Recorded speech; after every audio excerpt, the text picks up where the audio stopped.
Hablemos de lo siguiente, y algo ya les anunciaba, el ingreso de las nuevas indicaciones al proyecto de Sala Cuna Universal, y esto ha abierto, por supuesto, un debate político y también técnico sobre su financiamiento. Mientras, desde el oficialismo valoraron la gradualidad y también el intento de evitar mayores costos laborales, desde la oposición surgieron cuestionamientos por la fórmula que considera ajustes al seguro de cesantía. Queremos conversar sobre este tema con el diputado del Partido Socialista, Nelson Venegas, a quien le damos la bienvenida a este espacio. ¿Cómo está, diputado? Buenos días. Hola, muy buenos días. ¿Qué tal? Saludarte a ti y por supuesto a todos quienes están viendo las noticias a esta hora. Muchas gracias, diputado. A ver, hablemos de este tema que no es nuevo, viene del gobierno de Sebastián Piñera, el gobierno de Gabriel Boric, ahora el actual gobierno ingresa estas indicaciones. ¿Con qué sensación se queda usted luego de lo que conocimos el día de ayer?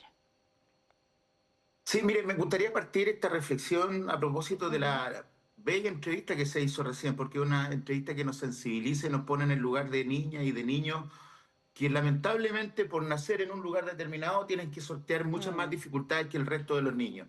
Y eso a mí me parece injusto y el tema de la sala cuna siempre es presentado y es proyectado siempre como el tema de la empleabilidad femenina, cuando el eje fundamental, prioritario, tiene que ser la protección de la infancia.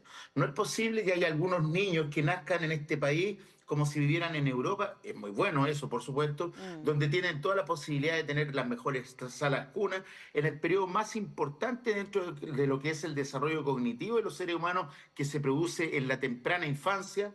Y ellos, por lo tanto, van a tener un mejor manejo, van a tener mejores profesiones, van a tener un mejor desarrollo cognitivo, emocional, social, etcétera, y por lo tanto van a quedar en un escalafón determinado de la sociedad, mientras que estos niños y muchos otros niños de las clases populares, de los sectores poblacionales, de los sectores más sencillos, más humildes, no tienen siquiera la posibilidad, primero, de ir a una sala cuna y tener un proceso de educación y de generación cognitiva como corresponde a la primera infancia. Ujú.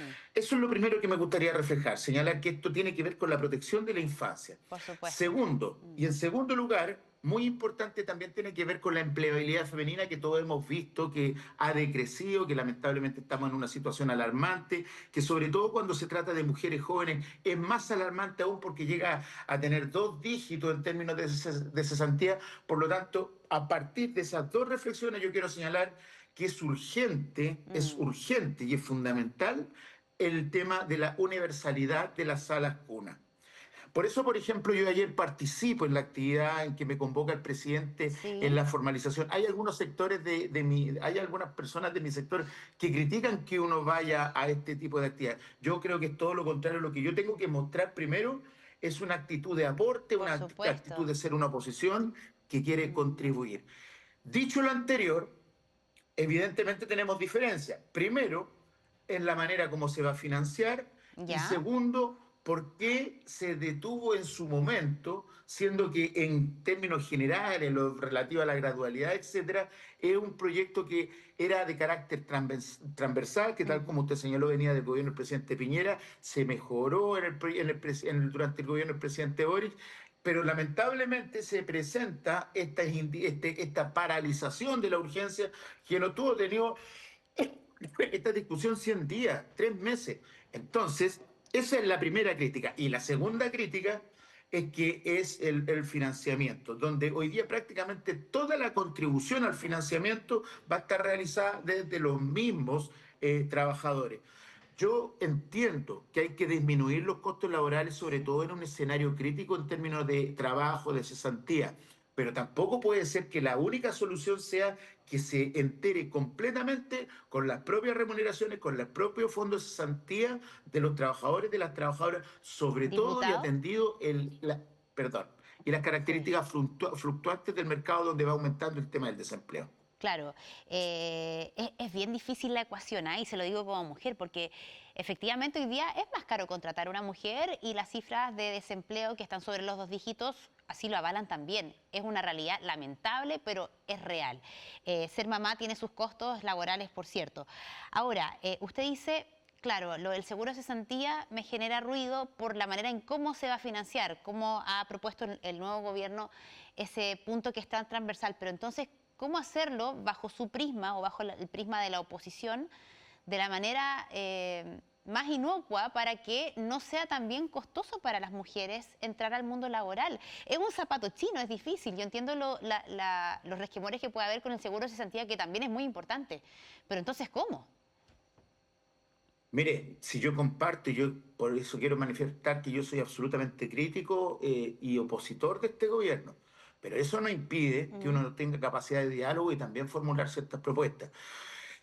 Yo le quiero poner otra situación compleja también. Por ejemplo, ¿qué pasa con la señora que es dueña de un bazar o de un minimarket y que tiene dos trabajadoras?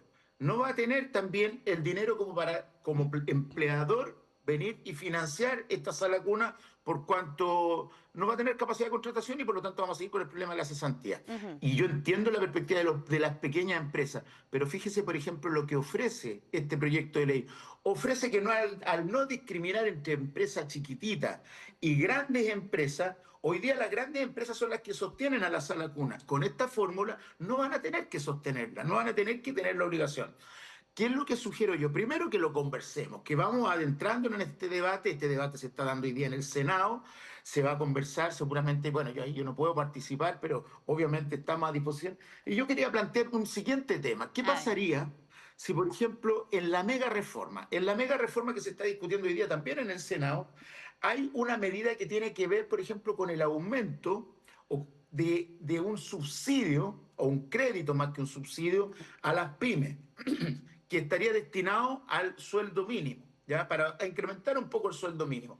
Y ese es un fondo que otorga el Estado que llega a cerca de 1.400 millones de dólares.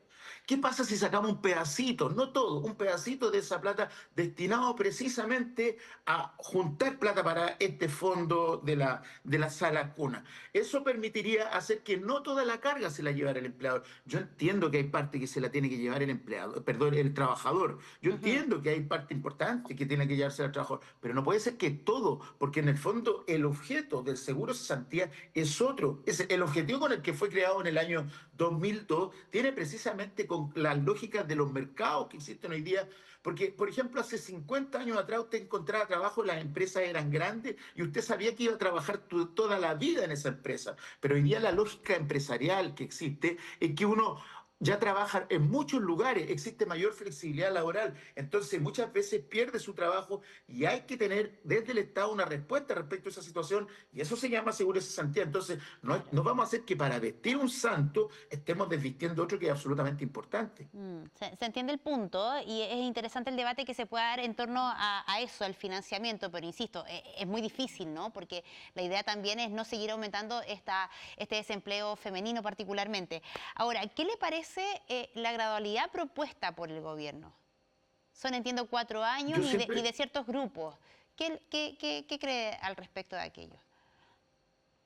bueno, yo ya soy una persona más madura y entiende que uno siempre quiere que las cosas buenas sean inmediatas, pero con el tiempo uno se va dando cuenta que todas las cosas para que resulten bien tienen que ser moderadas en el tiempo, se tiene que ir probando y por lo tanto estoy de acuerdo con la gradualidad y cómo se va definiendo, sin perjuicio que también tenemos que apurar esta medida si tenemos una situación compleja tal como la vimos desde el inicio de esta entrevista.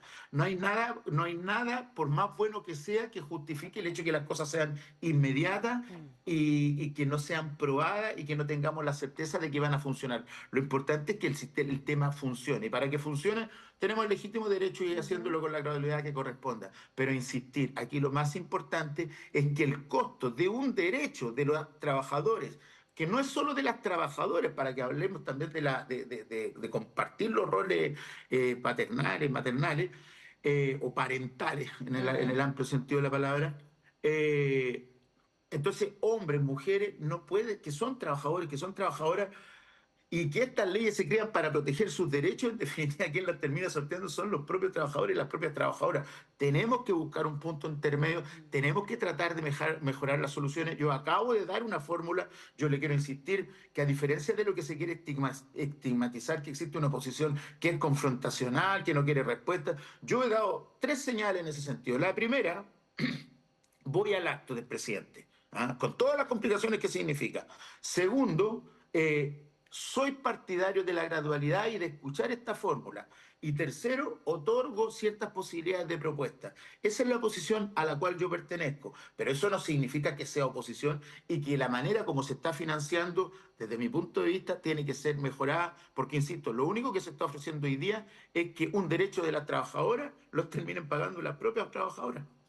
Sí, bueno, va a estar interesante, sobre todo en ese aspecto, el debate. Ahora, más allá de aquello, ¿no? Si esto prospera de la manera que sea y ojalá así sea, ¿cree usted que el proyecto se hace cargo de una eventual mayor demanda de sala cuna? ¿Qué pasa con eso?